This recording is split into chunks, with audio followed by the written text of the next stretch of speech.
So yeah, thank you everybody for giving me the opportunity to speak at today's event. As John said, I'm Sophie. I'm the National Specialist Lead for Archiving at Heneb, which is the Trust for Welsh Archaeology. So I am going to quickly introduce Heneb and run through archiving in Wales and talk about the project that we've undertaken on behalf of Welsh Government in relation to archaeology collections in Welsh museums.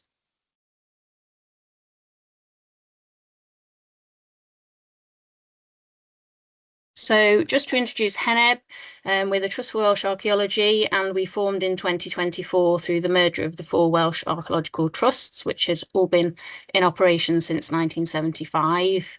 By merging the four trusts, we really hoped that we could build on our organisational resilience and establish a pan-Wales body with a national voice for Welsh archaeology. We're really committed to safeguarding the historic environment, education, outreach and public benefit, and we achieve all of these things through advisory and field services. We've got about 80 staff with the team and services spread across Wales. So we've got offices in Bangor in the north, Welshpool, Llandilo, St Fagans and Baglan, and we're a registered charity, CIfA registered organisation and also a limited company.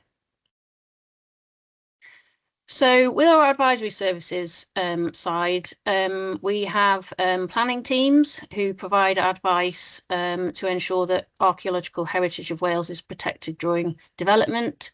They work really closely with planning authorities across Wales and work with developers and consultants.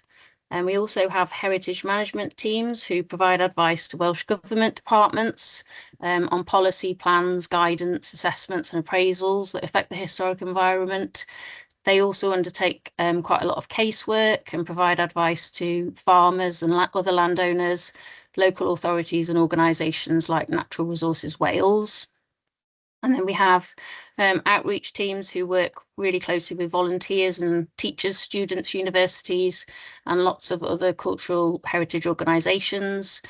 And then we have our field teams who undertake the more traditional side of archaeology. So, you know, anything from your desk-based assessments, excavations, geophysical surveys. And it's these projects, along with some of the CADU funded projects that we undertake, that contribute to archaeological archives in Wales and England. So I thought we'd say, I didn't know what sort of crowd we were going to pull today, so I thought I'd do a little quick overview in about what archiving is, what do we mean. So essentially what we mean by archiving is selecting the significant parts of the archaeological record. So all this data that we gather, like the finds, the samples, the digital records, as well as any written and drawn and photographic documentation. And this all supports future research, outreach, engagement, display and learning activities. And by depositing all of that data with a recognised archive repository, so in Wales, it's best practice to deposit a copy of your report with the Welsh Historic Environment Record via HEDOS, which Callie will go into a bit later on. Digital and documentary data is deposited with the Royal Commission in Aberystwyth, as has already been mentioned, and artefacts and samples with the Regional Museum. I will also say that many archaeologists working in Wales often hop across the border, so English project reports should be uploaded to OASIS or deposited with the Regional Historic Environment Record, and digital data is deposited with the Archaeology Data Service. And finds and documents in England go to the relevant museum or archive service. So as well as facilitating the growth of knowledge and informing future research, archives are also, I think, a way to share all of the amazing work that we do. So these are just a few statistics from the last few years, just to highlight the importance of sharing all of this information that we gather as archaeologists. I mean, you can see here how many field services projects our teams undertook, so how much data that's going to generate, and all of that feeds into all these other systems, in the historic environment sector across Wales, from the Royal Commission to the HERs, and there's other means that people are finding about out about our work through things like, you know, individual websites and things like that. So, as I mentioned earlier, we have recently merged the 4 Welsh Archaeological Trusts. So what have we inherited from an archive sort of perspective? So we've inherited quite a substantial quantity of legacy archive. Some of this is from like long-running projects. Some are projects that are sort of in a stalemate due to a loss of funding. Some things have just accumulated and become log-jammed in store, and some archives are still waiting transfer to a museum, which I'm sure sounds very familiar to lots of people. But what are Heneb doing about it? So we've committed to addressing our legacy archives as part of our 5-year strategy. Some of our stores have already been audited, and we're slowly archiving this material now. One thing that is really helpful is that the legacy archives have actually been really well documented. So having all of that documentation, although it's in sort of different formats because different regions are using different ways to log that data, it is all well documented, and that will really help us with the work that we've got to do going forwards.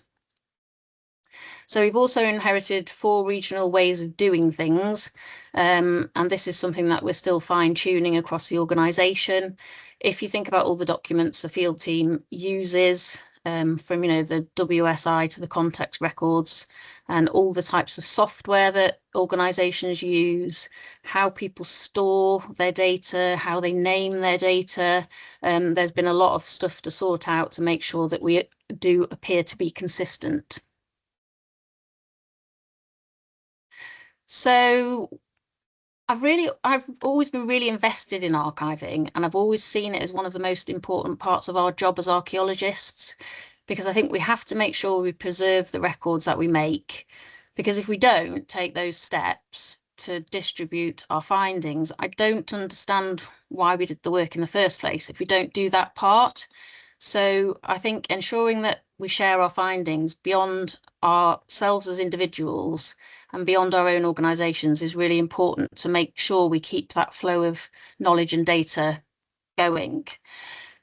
As Callie will talk about later, taking steps like depositing reports with the regional HERs and sharing data with archives like Royal Commission and ADS allows all of that data to be found by lots of other interested people, which Julian's already mentioned in his talk earlier. I really can't hammer that home enough. You know, having that data in all these different places also signposts to other parts of the archive, like the finds that might be in the museum and other publications that might be available, or other data that might sit alongside that site, which is a really good thing that we've just seen in the earlier talk.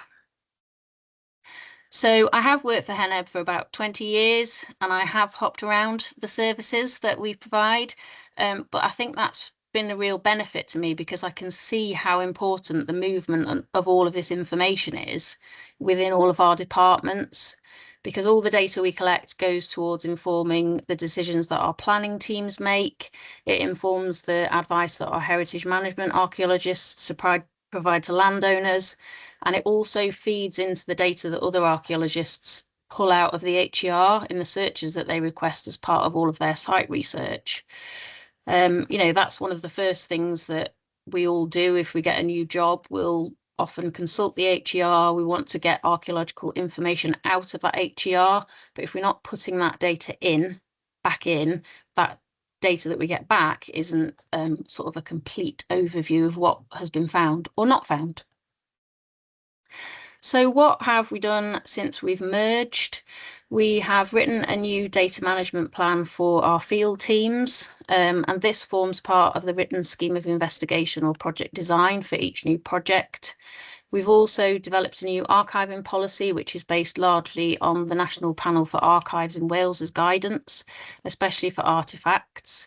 But we have really deeply embedded within this that all those decisions need to be undertaken with the agreement of the relevant museum and any other stakeholders or specialists, because I think that this is still something that does get overlooked sometimes. And I think sometimes there's still this expectation that museums will just accept our material, but as we are seeing more often, this is often no longer possible in some regions, particularly in Wales. So the archive policy also outlines what data might be accumulated, where it needs to be archived, and in what formats. So as some of our teams work across the border in England, we have also considered OASIS and ADS requirements as well in our policy. The policy is backed up with supporting documentation, so things like developing a project task list, identifying key archive milestones within your project flow, and a list of formats of data that must be archived per project. We're also trying to collate all of the museum deposition guidelines across Wales to be easily accessible for staff, and also maintaining a list of up-to-date contacts for each regional museum. This is something that I've actually been doing as part of my role on the National Panel for Archives in Wales, to update the list of museum contacts at the back of the guidance document. So that will all feed into the updating that document.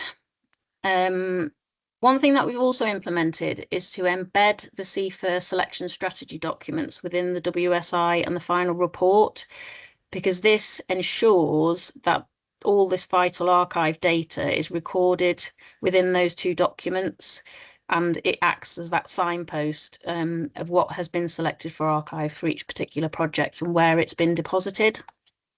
I think having those documents embedded within the WSI and the report means that those considerations, like who the archive repository is, who the museum is, they can't be avoided then.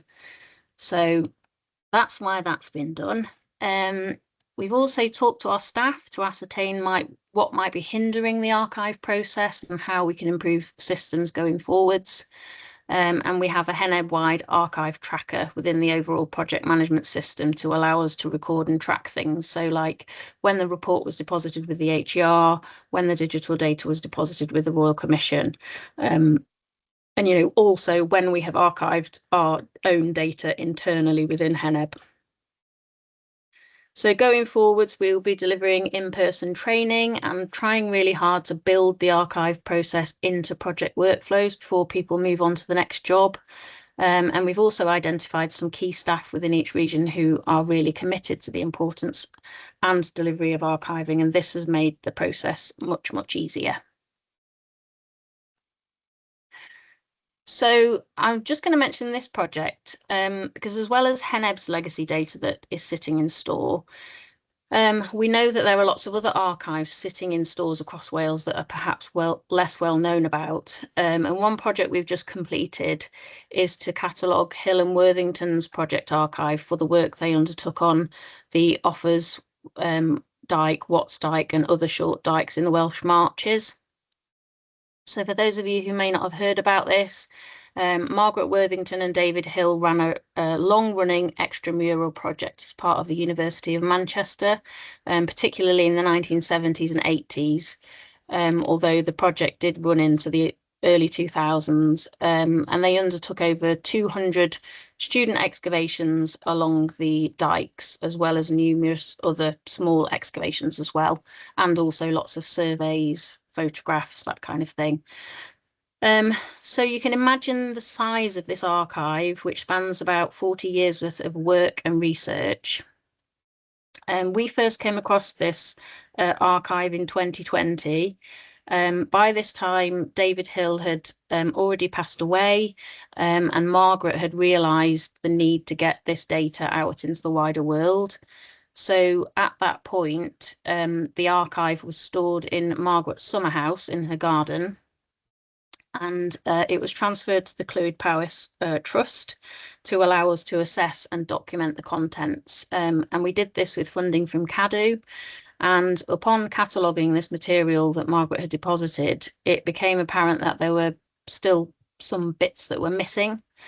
So I attempted to contact Margaret again, but by 2023, her health had also deteriorated, and she'd unfortunately had to move into a home.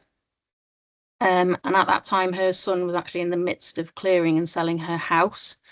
which it was confirmed still contained quite a lot of the Offa's-Dyke archive, along with lots of other stuff, even stuff from France, which was causing him a bit of a headache. But in the early part of 2023, we revisited Margaret Summer House, and we hauled away probably as much again of the project archive out of the summer house, which included all of the original excavation prints, slides, and loads more documentation and finds. We've only recently finished cataloguing this with CADU support. I'm not going to go into too much detail about this, but I just wanted to highlight this as a case in point, because Offa's and Watts Dyke are two of Wales's most enigmatic monuments. They're unlike anything anywhere else. They're still not fully understood, and they will be researched for years to come. And I think if Margaret hadn't had the foresight she did at that point in time to contact us, it's highly likely that all of those records would have ended up in a skip, I think. As it is, we have been able to significantly enhance the HER records. We've also shared all of the data with the other HERs, because obviously these monuments go into Herefordshire, Gloucestershire and Shropshire. And there's other excavations that the project undertook, particularly within Shropshire. So we've shared all that data with the other HERs as well. We've also prepared a report and a comprehensive catalogue that will in due course be deposited with the Royal Commission. So really, I think this just goes to show, if we don't ensure our records are deposited beyond our own organisations, who is ever going to be able to find them once we've moved on? So I'm now going to divert to talk about a recent pilot project we've undertaken on behalf of the Welsh Government. This shows the other end of archaeological archiving, specifically from the museum side. As we all know, storage space for archaeology archives is becoming a real challenge. It has been for a long time, and certainly some of our regions in Wales, the museums are at capacity, and quite a lot of our museums have actually now closed their doors to further deposits because they just can't facilitate storing them and managing them. So Heneb were invited to undertake this piece of work following a series of earlier assessments led by Ruth McHugh from Headland Design Associates. The work undertaken by Ruth comprised the 2024 Welsh Government Collections Review. So this considered the challenges for museum collections across Wales and the capital needs to improve collection care and storage. It looked at the potential for improvement in collections management, storage costs, access to collections, and it noted the feasibility for and options around shared, co-located or distributed models of storage, as well as other solutions to alleviate the overcrowding that was noted in many museum stores. Between 2024 and 25, Ruth ran the Doing Things Differently project. This reviewed the potential for shared archaeological storage for museums across Wales and made recommendations to meet current challenges. So this time it included outline costs and proposals for shared storage in new buildings and repurposed historic buildings. And one of the recommendations, specifically in relation to archaeological collections, was to deploy a team of flying archaeologists to help the museums manage their archaeological collections more effectively. So this is where this project came from. And this term, flying archaeologists, always just makes me think of Zog. So with the power of AI, I have generated an archaeologist flying on Zog, which I'd like it if we could have a Zog to fly around on, because it would be a lot easier to get around Wales, but never mind. So this was a pilot study working on collections of 4 museums in Wales. These are our 4 museums that we worked with. At the time of our survey, only Story El Bangor had any archaeology on display, because all of the other sites were actually undergoing renovation work. So all of the other collections were mostly stored in temporary locations. So the aim of the project was to define the collections into 3 tiers. So look at high importance items for display and or conservation, significant items not currently requiring conservation or display, and commonplace items where retention may not be necessary.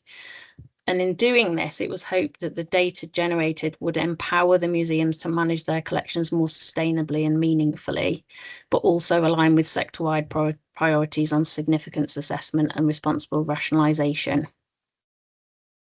So I will say that generally museums had already done part of the first bit for us, and they had all already pretty much selected the best bits for display. But what we did do was we did find other items, that were could add variation to the existing things that were on display, perhaps. So when we started out, it quickly became apparent that we had the potential to record a lot more information than we had initially set out to, and that the characterizations didn't always actually fit the content. So we expanded what we were recording to consider things like items that might not be displayable, but that could be used for handling, teaching, or reference collections. And I think one thing that really struck me when going through all these boxes was when you're in the field, you often find just a little fragment of an object. But for me, it's been really enlightening to see how much of more stuff that's more complete we have in store, that I think it would be really worth other archaeologists seeing or having better access to, because from an archaeological perspective, it's so useful, all of this stuff, but unfortunately a lot of it's in a box, and it's not very accessible. So, hang on, let me go back. So the project timescales and the quantity of material we encountered in the pilot study wouldn't allow us to do an item by item record. So really we only did a box catalogue, recording where the items were stored, information like we recorded all the data that was on each box, so the accession number, any box numbering systems, what the content of the box was, what the condition of the packaging and the content was, the period of the material, and all the collections were pretty large. So the Wrexham Museum had around 300 boxes, Story El Bangor had around 600, Alanver in Welshpool had about 650, and Carmarthen Museum had about 1,500 boxes. So that was our largest collection that we encountered. Some of the collections have been really thoroughly catalogued, really well packaged. Some items or collections weren't catalogued at all. Some, this is something that we found quite often, was that things were accessioned, like a whole collection was accessioned as one item.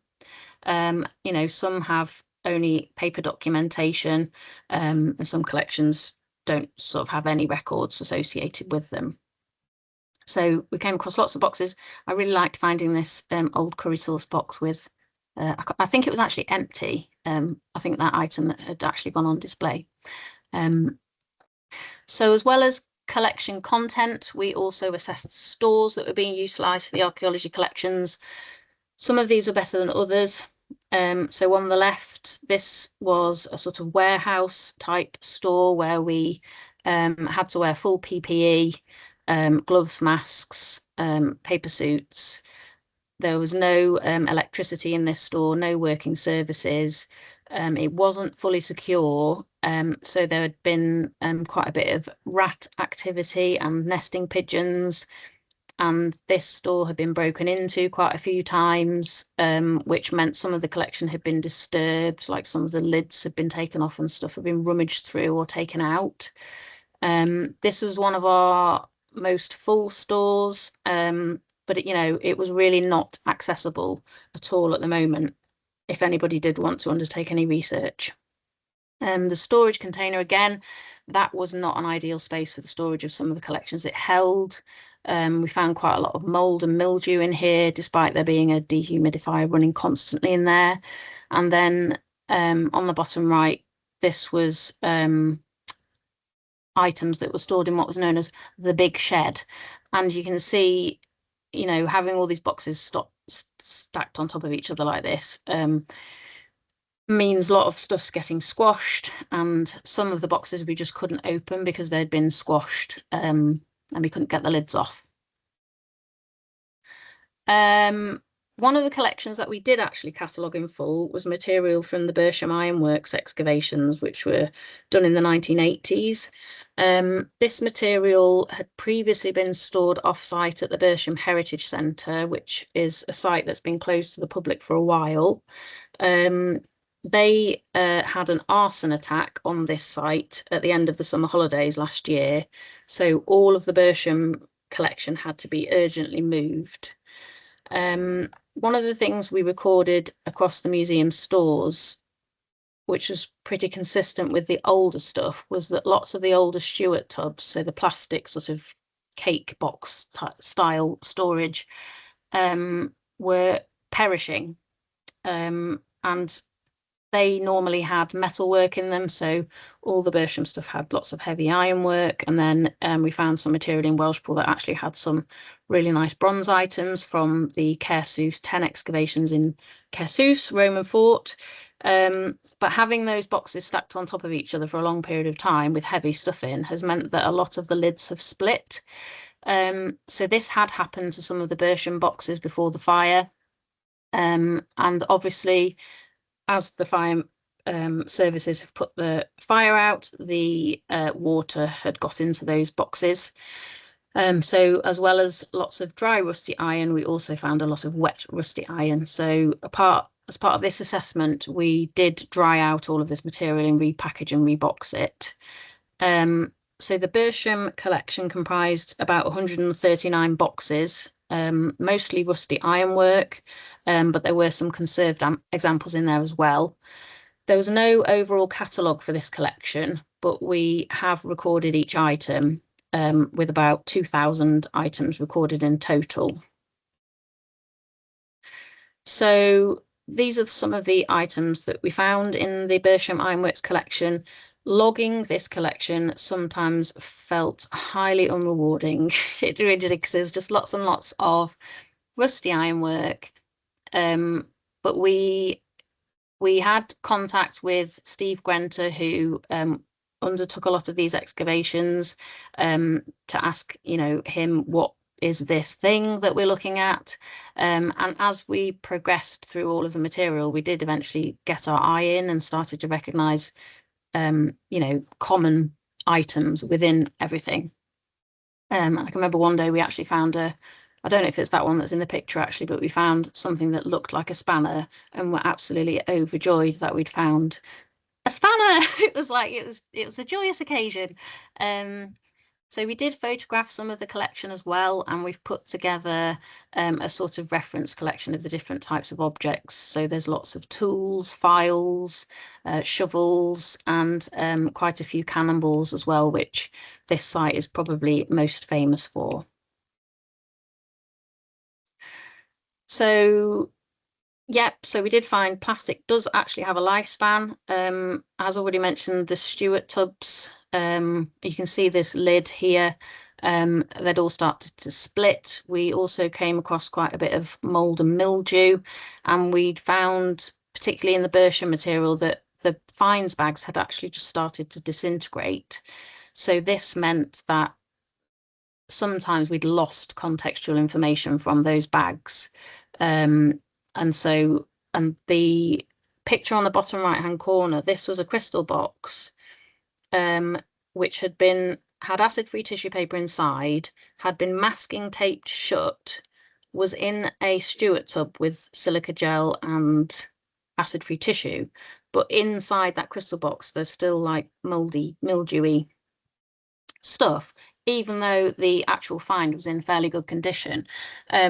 But these things, if we came across boxes that were in a really poor condition, items that needed conservation, we have highlighted all of this with the curators as sort of priority for reassessment. So one thing that we actually did find really helpful while cataloguing the Bersham material was that the documentary archive was stored alongside the physical material. On the photo in the top left, that was some of the folders that had to be dried out on the floor after the fire. And so the documentary archive for Bersham included photographs of the excavations, site plans, x-rays and small finds records, which we consulted all the time, partly because we found those finds bags had disintegrated. So as long as we had a context number or a small finds number on the bag, we could usually find the number that we were missing by looking at the small finds records. We also looked at the small finds records often to see if we could identify what we were actually looking at. And we were usually very comforted in the fact that whoever wrote the sheet in 1988 had no idea what they were looking at either. So we felt good about that. On the flip side, talking about documentary archives and museum storage, which we did find a lot of this. This was one of the Welsh Pool stores. All of the box files that you can see there just had usually just a copy of the report and a few other sheets of paper. So this is like a total waste of space in their store. And so digitizing all of that archive they have there would actually free up about 2 shelves for them in their store. Another thing that we did try to do as we went was to identify the publications or reports for each excavation that we came across and link those in the database that we produced. And actually, once we'd done that, we did consult those quite regularly. And then, we'd have, for example, Jenny Britnell's publication on Caersws excavations. And then we actually found, we could identify those actual finds that have been illustrated in the collection in Welsh Pool that we looked at. So whilst the Welsh Pool stuff, it would benefit them to digitize their documentary archive material that they have in store, I do think that if museums wanted to ever refine any of their archaeology collections, having the documentary archive to hand is actually extremely valuable to inform that process. So earlier we saw some of the less desirable stores. This is the new store recently obtained by Wrexham Museum, which was absolutely amazing. It's been custom designed specifically for the museum collection, and we were able to work here really easily. They also had, while we were there, teams of volunteers who come in on a weekly basis to work on other material within the wider collection. So this was a really good example of a store, really well, the curators knew where stuff was, really helpful and really accessible, and a store to behold, I think. This is another really great store in Bangor, which is currently occupied by the National Slate Museum's collection. The National Slate Museum are currently renovating their buildings, so the museum is closed to the public. But what they've done here is they've organised the store in a way to ensure that the collections continue to be accessible, even though the museum itself is currently closed. And this is something that they've really promoted. They've had loads of school groups going in, they've given tours. And they've, laid it all out so that it's sort of like a mini museum in the store, which I thought was really, really good. Storyhill Bangor had a fully climate controlled store. Their collection was really well ordered, really well catalogued. I think thanks partly to Francis Lynch, and well packaged. This is a really well used collection, being located in the heart of Bangor. It's close to university, and the museum also looks after part of the university's collection. And also this museum is close to the Gwynedd Heneb office, and they have a really good working relationship between the Gwynedd team and the museum curators there. One thing that we recorded consistently was how full each box was that we opened.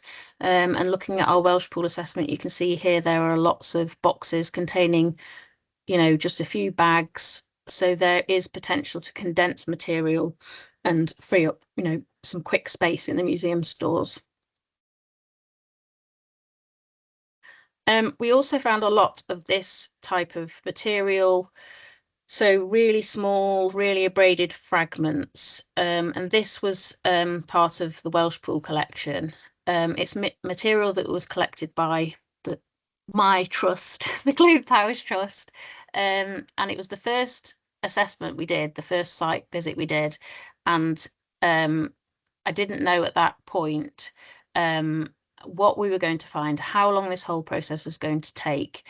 And I was like totally overwhelmed being faced with all of this stuff and all of these boxes. And there were literally boxes of tiny fragments like that in that collection. But it really made me think, how would a researcher feel faced with this? Where would they even start and what would be useful to them? So one thing we did start to record was how big like pottery sherds were, or how big fragments were, whether they were diagnostic forms that would be good for reference collections and so on. I know there are instances when a tiny fragment of pottery or something, if that's all you have, can tell a big story. But I think on a really well documented and well published site, do we need to, or did we need to retain these tiny, tiny bits? And one thing I really hope we can build into this year's project is to get more specialist knowledge on items like this, as to their value and relevance, and, you know, if they do sit alongside a much better comprehensive archive of published material, how valuable are these teeny tiny bits? We also thought about and considered research frameworks in Wales and how the material collections sat within current research priorities. So the Bersham material, for example, despite my initial scepticism, is actually relevant and falls into the priority for better understanding of industrial processes in Wales. If we do apply current guidance to the vast majority of material in storage, it does all have a high research potential, but I think the guidance only really considers the age and the type of the material, not the condition or the size or the usefulness.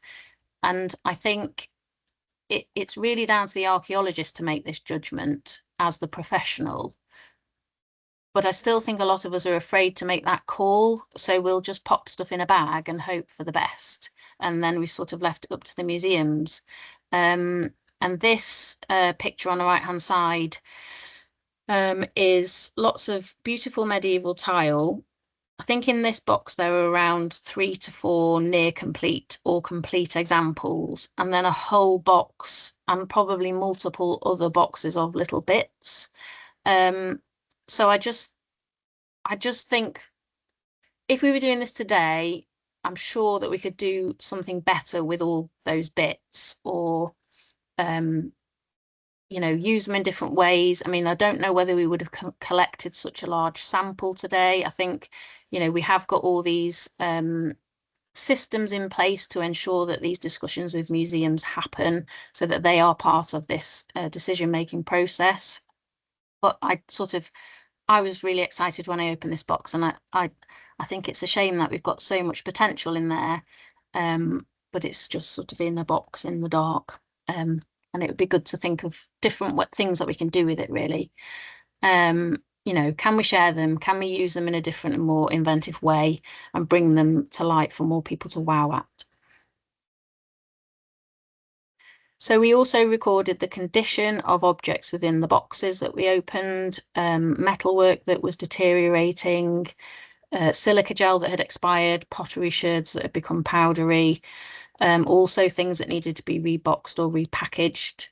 And you can see in this slide the difference between unconserved objects on the right and conserved objects, well, conserved ironwork on the left. We found that a lot of the ironwork from these older excavations is actively degrading, and some of the material that has undergone conservation even has started to disintegrate as well. So this is just a slide to show these are all conserved ironwork, spearheads and things like that, but they, you know, they too have started to crumble, unfortunately. So we've seen a small snippet of how archiving works in Wales and the value that archives add to the content that is available at the Royal Commission, at the ADS and in the HERs and museums. But I think that we should think maybe about presenting our archives in the future in more innovative ways for our local communities to enjoy. So this site is Tesco in Newtown in Powys. And during the construction of Tesco, we found one of the longest sections of Roman road ever to be exposed in Wales. The road links the forts at Forden and Caersws. However, on this site today, there's no nod at all that this discovery was ever made. There's no nod on the Tesco website. But hundreds of people literally drive their cars over the route of this road every day to park their cars before they do their shop. And we've recently done lots of work in Newtown and interacted with lots of local people there. And I know that they would really celebrate this find if, if they knew it was there. I think, Tesco is one of the big supermarket giants, and I think there were plans to perhaps keep a section of the road preserved in the entryway, but it never happened. And there's nothing on the site to suggest that this road ever existed. And I still think this is pretty commonplace, and it saddens me that despite all of our best efforts to do our archiving, there's so much stuff that remains hidden even when we do. Doing the museums project has really filled up my archaeology cup. And we've seen some really amazing objects doing it. But I have also felt a bit hypocritical because I'm the person at Heneb beating the archives drum, telling people to do their archives, telling them how important it is. And I know that the reality is that a lot of stuff will sit on a shelf and never see the light of day. And that's what has happened to some of our archives. So it has been a bit of a bittersweet project to be a part of. But I do think there's lots of potential. And I think there's so many things in our collections now and yet to be found that could be celebrated so much more.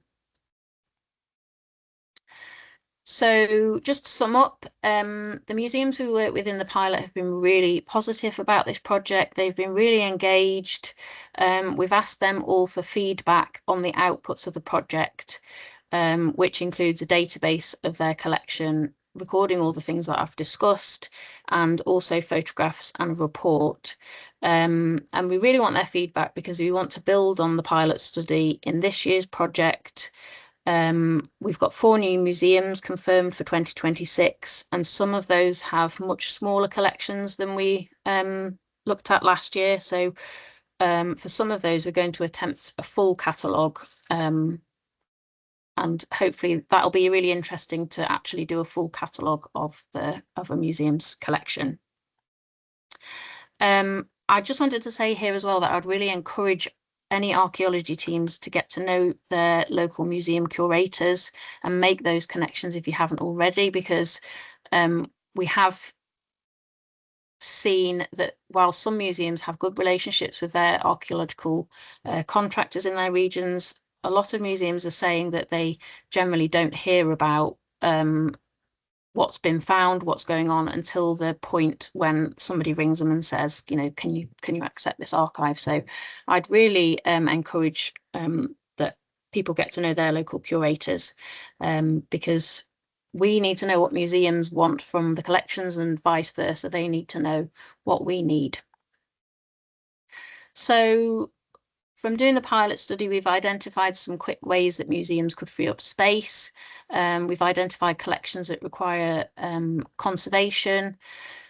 We've also identified material that could potentially be refined or condensed, and we've generated a suite of data that records what material is held where in Wales. But this includes artefacts and the documentary records. One thing that we hope to do on the back of this is to update the HER records to signpost where all of these site archives are located if it hasn't already been recorded there. Obviously, there's lots of comparable material across the museum sites, and it's been really interesting to compare things like the preservation of materials across different regions. So, you know, the Seymour pottery that we were seeing in Mid Wales was really abraded and powdery, but in South Wales, it looks like it's just come out of the kiln. These two fragments of a glass bracelet were almost identical, but they were located at two separate museum locations and from two different sites. But having this overview of material has been really enlightening. And I think it's made us all think more about what we keep and why, and how best to package it, and how to ensure we maximise the potential of the material that we decide to retain, and not leave it all up to the museums. So as I mentioned earlier, it was really notable that all of the ironwork finds we came across, especially from early excavations from the 80s and 90s, are all deteriorating at a similar sort of rate. There are really useful items in the collections that could form part of a national reference collection for Wales. And, you know, this would make items much more accessible to everyone. And I know this is something that Manda Forster and Sam Paul are proposing over in England, especially for future archives. I think we definitely have things to consider in Wales. I think we need to think about the material that we have in store that's currently underutilised, material that's in store that we don't know about and is totally inaccessible, like the Hill and Worthington example, and material that we collect in the future. But I really hope working with museums through projects like this one will help us to work more effectively in the future. And I hope that by collecting the data that we have so far will help to improve the future connectivity of collections across Wales.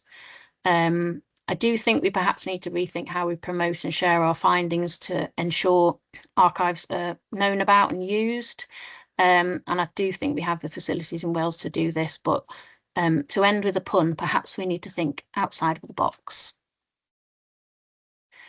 So just to close, here are some of the goodies that we found in the museum stores. I'd be really keen to hear any thoughts or ideas anybody has, because I have spent quite a lot of time inside my own head whilst doing this project. So yeah, as I said, it'd be really good to hear from anybody else who has an interest in this. So my email address is on the slide, but thank you all for listening.